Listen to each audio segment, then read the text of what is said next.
Did you hear anything about who found him, how he was found, or the 911 call or anything like that? Yes. Yeah? And I can't talk about it. Yeah.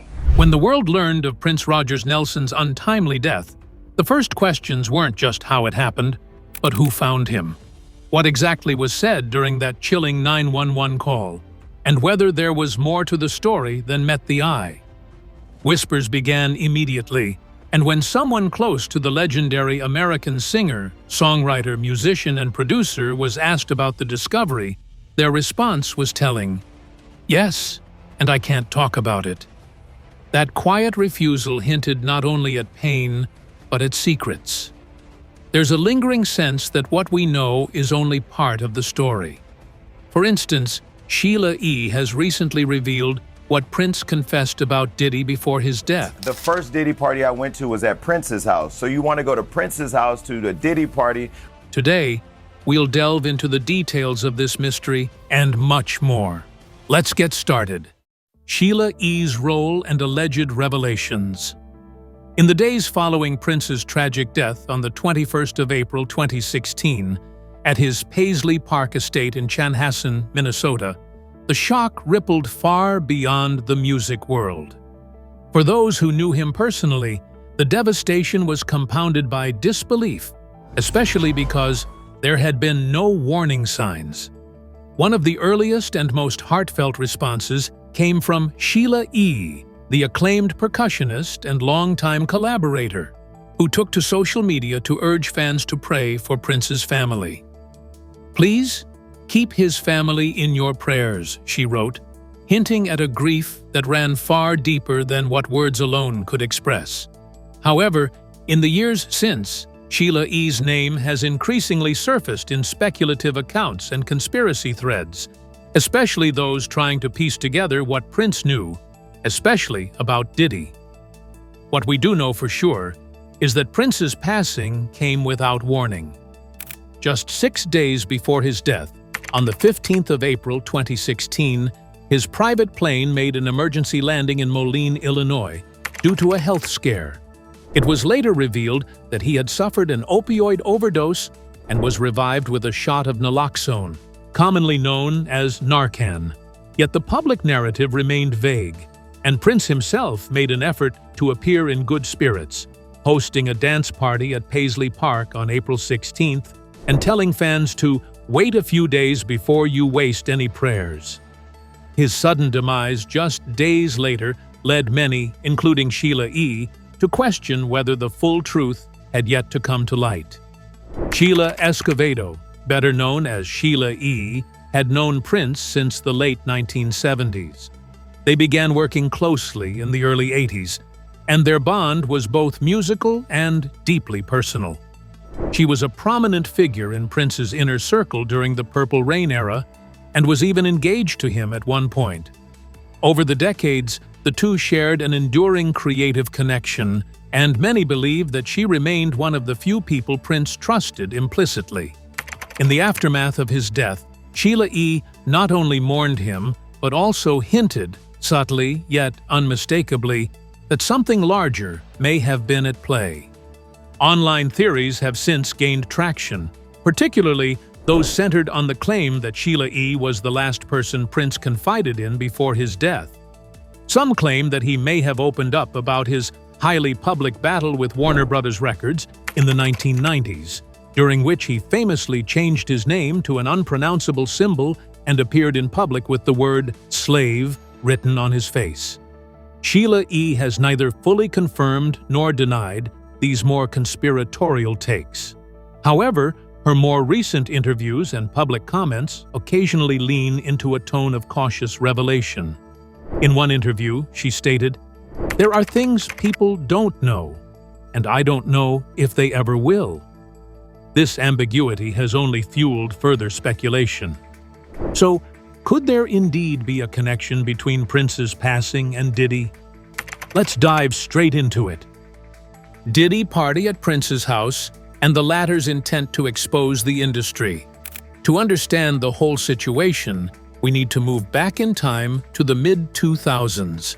Prince had opened up his Minneapolis estate for select industry functions, and it was here that Sean Diddy Combs hosted one of his now infamous parties. According to several attendees, including actor Tyrese Gibson, who later referenced the night publicly, it was a surreal gathering, an odd mixture of glitz, exclusivity, and an undercurrent of something less tangible, something hard to name, but impossible to ignore. Celebrities like Demi Moore and Ashton Kutcher were also in attendance, and the environment, while lavish, was cloaked in a sense of controlled mystery. But what stood out most was not the decor or the guest list. It was the security protocol, or rather, the lack thereof. Unlike other A-list gatherings where each celebrity arrives with a mini entourage of bodyguards, Diddy insisted that no personal security detail was allowed inside. Every attendee had to leave their guards at the gate. For some, this may have been chalked up to a desire for privacy and intimacy, but for others, it raised unsettling questions about control and the intentions behind orchestrating such an isolated environment. In celebrity culture, where personal safety is paramount, such a stipulation is rare, almost unheard of. Why would a music mogul like Diddy, known for navigating the treacherous waters of fame and power, insist on having complete dominion over a space that wasn't even his own? One can only speculate.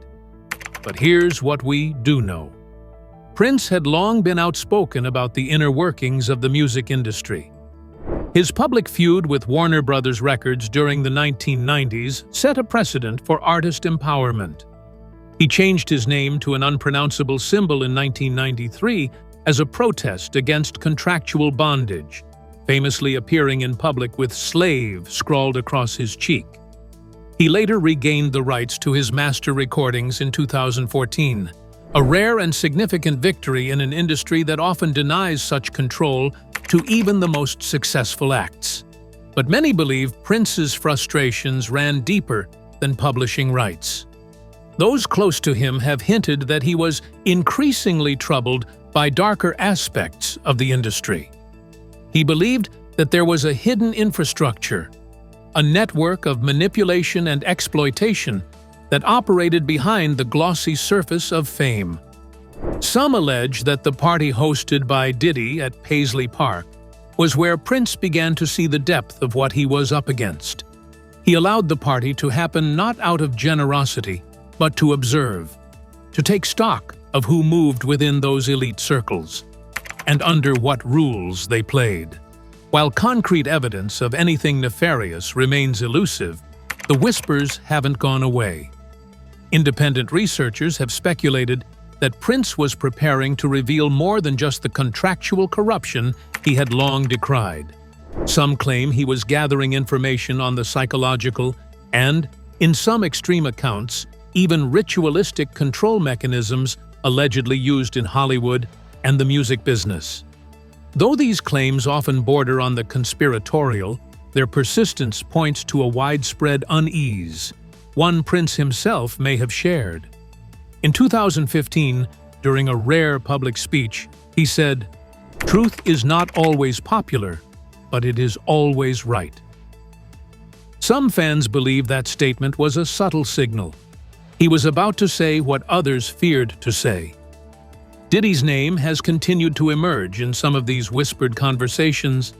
While the hip-hop mogul has never been formally linked to any proven misconduct in connection to Prince or the party at Paisley Park, the atmosphere of secrecy surrounding that event, combined with later allegations involving industry parties, manipulation of young artists, and power dynamics, has only fueled speculation.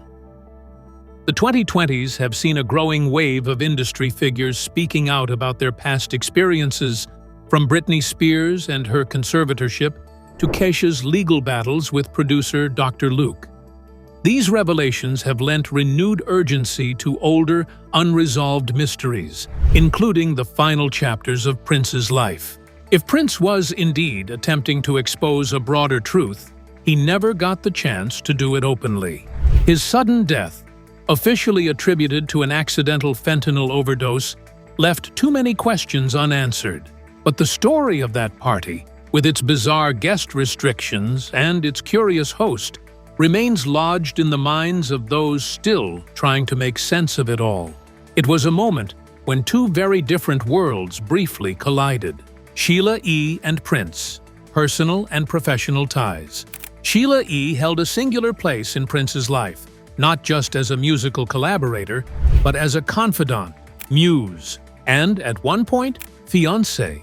Their relationship, spanning nearly 4 decades, was defined by artistic chemistry, deep emotional connection, and a series of collaborations that produced some of the most electrifying music of the 1980s. The story began in 1977, when Sheila E. was introduced to Prince backstage after a concert in Oakland, California. At the time, Sheila was an accomplished percussionist, having performed with jazz fusion legends like George Duke and Herbie Hancock. Prince, still in the early stages of his meteoric rise, was immediately struck by her talent and perhaps her aura. He told her that night that they would one day make music together. That prophecy would prove to be more than true. Their professional partnership flourished in the early 1980s, with Prince inviting Sheila to contribute percussion to his 1984 album Purple Rain. That same year, she signed with Warner Brothers Records under Prince's mentorship, releasing her breakout debut album, The Glamorous Life, produced by Prince himself. The title track became a hit, reaching number 7 on the Billboard Hot 100 and earning her a Grammy nomination. It was clear that Sheila E. was more than just another artist in Prince's orbit. She was an extension of his creative vision. The two artists shared the stage on the 1984 to 1985 Purple Rain tour, with Sheila E. opening the shows before joining Prince's set later in the night. Their live chemistry was undeniable, often blurring the lines between performance and personal expression. When Prince launched his ambitious Sign of the Times tour in 1987, he brought Sheila on as the drummer and musical director, an unusual position of authority for a woman in the male-dominated world of rock and funk at the time. But perhaps the most unforgettable moment of that tour occurred when Prince proposed to Sheila on stage in front of thousands of fans. Though it was never clear whether it was part of the act or a genuine proposal, Sheila later confirmed in interviews that it was sincere. She described the moment in her 2014 memoir, The Beat of My Own Drum, with heartfelt emotion. Though the two were briefly engaged, they never married. Sheila E. later cited the demands of fame and the complexities of Prince's personality as contributing factors. Prince was notoriously private and mercurial, and while he cherished intimacy, he often kept emotional distance even from those closest to him. Their relationship, like much of Prince's life, existed in a liminal space. It was more than a friendship, but they never quite solidified their bond in conventional terms. After years of close collaboration, including performances at Prince's Paisley Park estate and joint appearances at awards shows and charity concerts, their relationship cooled. According to some sources, Prince was deeply hurt by parts of Sheila E.'s memoir, which he felt exposed private elements of their relationship. The book, which explored her early life, music career, and connection to Prince, was not intended as a tell-all, but Prince's sensitivity to privacy and control created a 5-year silence between them. However, the two reconciled not long before Prince's death. In the months leading up to that tragic day, Sheila E. was seen at Paisley Park on several occasions. She performed with Prince at a 2015 rally for Freddie Gray in Baltimore, and appeared on stage with him during his Piano and a Microphone tour. Their reunion, though discreet, was marked by a renewed sense of trust and warmth. Sheila later stated that Prince had begun opening up again, not just musically but emotionally, confiding in her about things that were troubling him, especially about the dark side of the industry.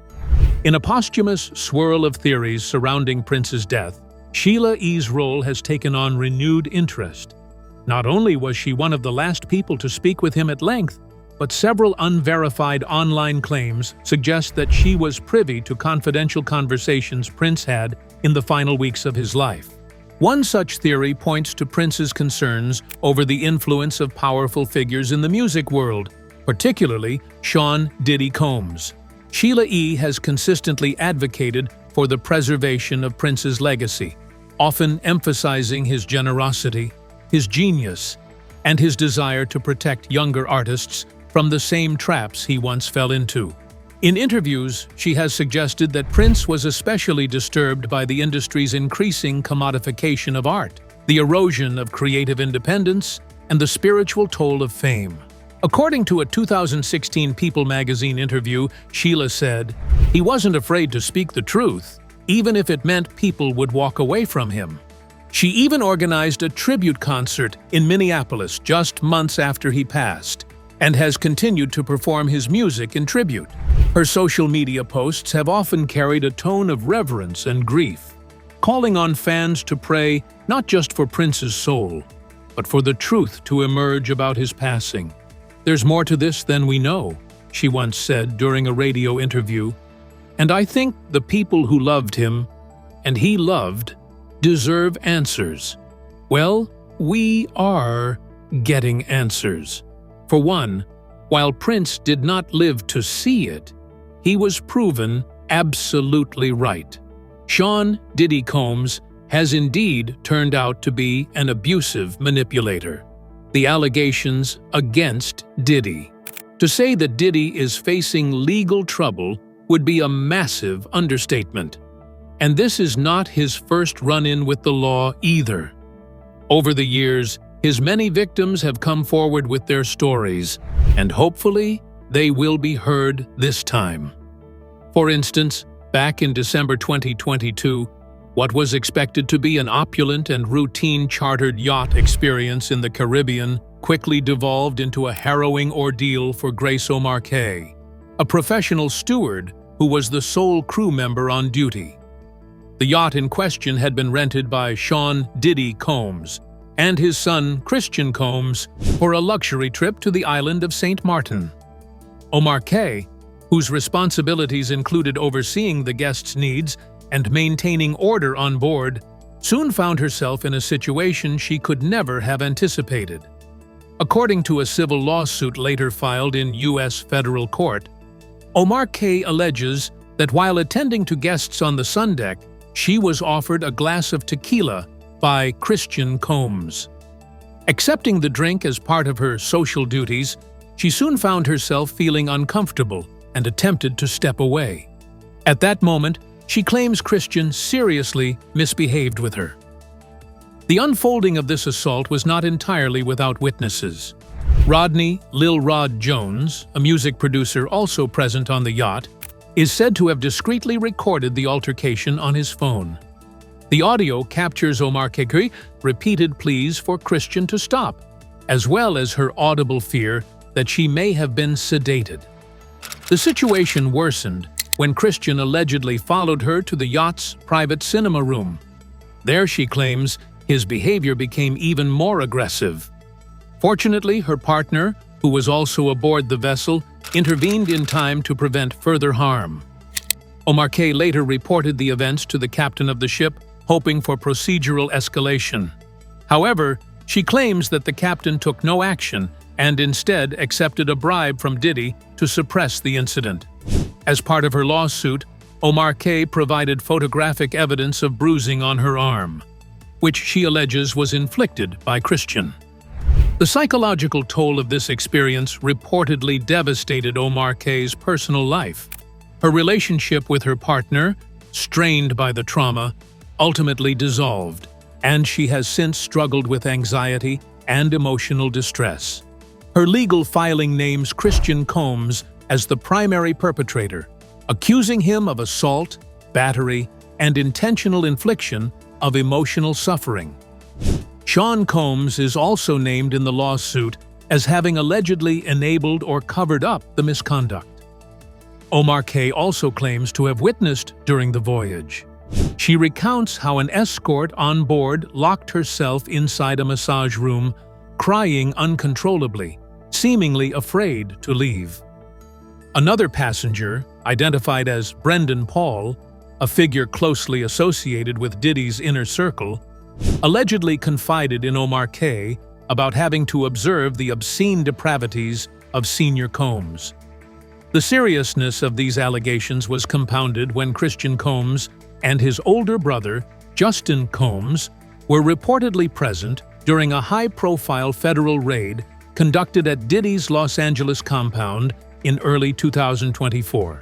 Although no charges against them were confirmed at the time, the event drew renewed attention to the string of accusations accumulating around the Combs family. As of now, Sean "Diddy" Combs has refrained from making any direct public statement addressing Omar K.'s lawsuit. His legal team has not released official comments either, and the case remains pending in the judicial system. But the allegations surrounding the Combs family do not stop with this single incident. In November 2023, singer and performer Cassandra "Cassie" Ventura, once Diddy's protege and longtime romantic partner, filed a federal lawsuit in New York that would further ignite public scrutiny. The lawsuit, which was filed under the Adult Survivors Act, accused Diddy of subjecting her to years of emotional, physical, and psychological abuse. The allegations outlined in Cassie's legal documents were deeply troubling. She stated that the abuse began in 2005, when she was just 19 years old, and Combs was nearing 36. What followed, she claimed, was a near decade-long pattern of coercion, control, and manipulation. Cassie alleged that Combs supplied her with harmful substances to control her behavior and compliance. Most disturbingly, she claimed that he forced her to participate in what he called freak-offs. Her lawsuit also described attempts to leave the relationship, all of which were met with threats or violence. In one incident, in 2018, as their relationship was falling apart, Cassie claimed Combs broke into her home and physically assaulted her. She said she sustained injuries that left her fearing for her life. Although she did not go public at the time, she later cited that year as the moment she made the final decision to end the relationship. In response to the lawsuit, Combs' legal team denied all allegations, describing them as outrageous lies. His attorney, Ben Braffman, accused Cassie of attempting to extort $30 million by threatening to write a tell-all book, and argued that the lawsuit came only after she allegedly failed to receive the money. However, the situation changed dramatically when a surveillance video surfaced showing what appeared to be Combs violently attacking Cassie in a hotel hallway. The footage, though grainy, was authentic enough to reignite public outrage. Soon after the video's circulation, the parties reached an out-of-court settlement. In addition to the well-publicized case involving Cassie Ventura, Combs faces multiple lawsuits from other individuals who have come forward with their own allegations. One such case involves Liza Gardner, who alleges that Combs and musician Aaron Hall assaulted her in 1990. This lawsuit was initially filed in the New York Supreme Court and later moved to the New Jersey State Court. Combs has denied the allegations, labeling them as sickening and claiming they are attempts to destroy his reputation. Another significant lawsuit was filed by Dawn Richard, a former member of the group Danity Kane. Richard accuses Combs of assault, harassment, and inhumane treatment over a period of more than a decade. She also alleges that she witnessed Combs's abusive behavior toward Cassie Ventura. Additionally, a woman named Thalia Graves has filed a lawsuit alleging that Combs and his bodyguard assaulted her in 2001. The legal challenges for Combs are not limited to these individual lawsuits. As noted earlier, in March 2024, federal authorities raided several of his properties, including his Los Angeles and Miami mansions, as part of an investigation into allegations of trafficking and racketeering. These raids were conducted by the Department of Homeland Security and have intensified the scrutiny surrounding Combs's activities. Combs's legal troubles have also led to significant financial implications. In September 2024, he listed his Los Angeles mansion for $61.5 million, shortly before his arrest. The Properties Association, with the ongoing legal controversies, has made it a hard sell, with potential buyers hesitant due to its negative publicity. Diddy was arrested in September 2024 and has been detained without bail since then. He has pleaded not guilty to all charges. His trial commenced in May 2025 and has been marked by harrowing testimonies from several witnesses. Cassie Ventura, Combs's former girlfriend, testified over multiple days, detailing years of abuse.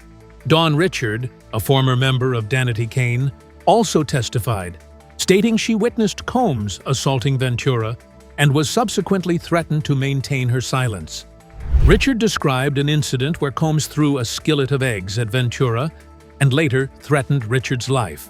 David James, Combs's former personal assistant, provided further insight into Combs's manipulative behavior. He testified that Combs referred to Ventura as young and moldable, asserting he had her right where he wanted her. James detailed how Combs controlled various aspects of Ventura's life, including her career, finances, and housing. Beyond the personal abuse allegations, the trial has shed light on how Combs allegedly manipulated the music industry to facilitate his actions. Prosecutors argue that Combs used his influence to lure aspiring artists and employees with promises of fame and success, only to exploit them. The indictment suggests that Combs's business empire, including Bad Boy Entertainment, served as a front for his criminal activities. The trial is ongoing and is expected to continue for several weeks. If convicted, Combs faces a minimum of 15 years to life in prison. Shocking, right? Well, you know who saw it coming? Yes, Prince. He knew all about the depravity and power games in the entertainment industries, but he passed away before he could say it all.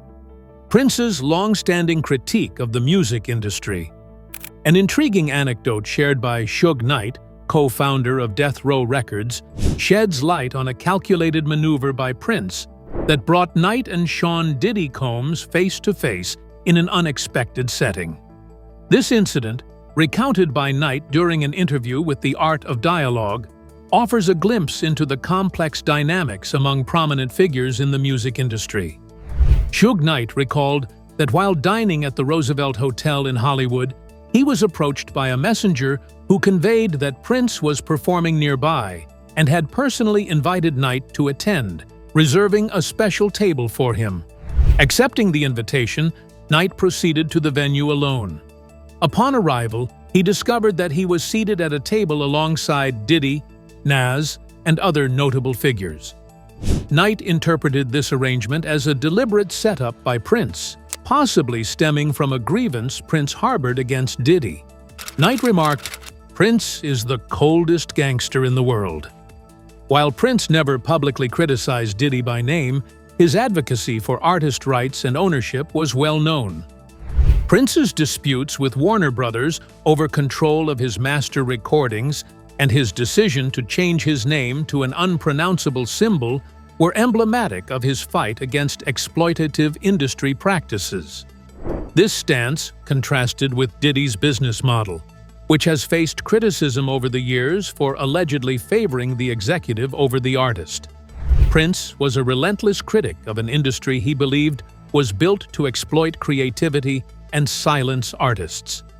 From the earliest days of his career, beginning with his 1977 deal at just 18 with Warner Brothers, he recognized that creative control came with severe limitations, especially when it came to ownership of master recordings. By the early 1990s, frustration boiled over as Prince sought to release music at his own pace, only to be restricted by the label's commercial strategy. In defiance, he began performing with the word "slave" written on his face, and in 1993 famously changed his name to an unpronounceable symbol. rejecting the name Prince as a brand owned by the corporation. This act was not just symbolic, but a legal and spiritual rejection of contractual bondage. His emancipation became official in 1999 with the expiration of his Warner Chappell publishing deal, after which he regained control and launched his own music independently under NPG Records. Prince's rebellion, however, was never just about himself. He used his platform to warn young artists about the predatory nature of record contracts, even likening them to slavery. His activism influenced a generation of musicians, with artists like Taylor Swift and Kanye West citing his example in their own battles for creative rights. By the time he reclaimed his name in 2004, Prince had fully integrated his fight for artistic freedom with his spiritual beliefs. As a Jehovah's Witness, he reoriented his work around morality, balance, and higher truth, viewing his music as a sacred gift rather than a commodity. The symbol he adopted represented not only defiance against corporate control, but also a deeper vision of unity and self-realization. All things considered, the orchestrated meeting at the Roosevelt Hotel can be seen as a microcosm of the broader tensions within the music industry, where issues of power, control, and artistic freedom often intersect. Prince's subtle maneuver may have been a strategic move to confront these dynamics head-on, using his influence to challenge the status quo. In light of recent legal challenges facing Diddy, including allegations of misconduct and exploitation, this anecdote gains additional significance. It suggests that concerns about Diddy's practices were present within the industry long before they became public knowledge. Prince's actions, though understated, may have been an early attempt to address these issues within his sphere of influence. Prince's refusal to be controlled by the industry, combined with his refusal to be silenced, left many fans and observers wondering if there was more to his message, something deeper he was on the verge of revealing. In his final years, Prince made cryptic references to secrets within the industry and spoke about the need for artists to protect themselves. His sudden death on April 21, 2016, at his Paisley Park estate in Minnesota, shocked the world. Officially, it was attributed to an accidental overdose of fentanyl, a powerful opioid. But the timing and circumstances of his death raised many questions. Only days before his passing, Prince had sought emergency treatment for flu-like symptoms and had even told the crowd at a concert, "Wait a few days before you waste any prayers." He had been working on new projects and was planning to release more music independently. His death brought renewed scrutiny to the battle he had fought for decades. Was he preparing to make a larger statement? One that may have unsettled the status quo? Had he uncovered something, perhaps about exploitation, corruption, or control, that he intended to share with the world? Whether or not those theories hold weight, what remains undisputed is that Prince was a visionary who fundamentally changed the conversation around artistic rights. He showed that musicians could not only demand ownership over their work, but also take it. He did so not by compromising his art, but by making his resistance part of the art itself. His albums, his name change, his public statements, and even his silence in key moments were all calculated acts of rebellion against an industry he believed was built to exploit creativity. And the industry's exploitative practices are finally coming to light. Well, that's it for now. Thanks for watching. Did you like this video? If you did, please consider liking, dropping a comment, and hitting the subscribe button so that you don't miss out on our new uploads. Also, don't miss this video you see on your screen right now. It's truly unbelievable.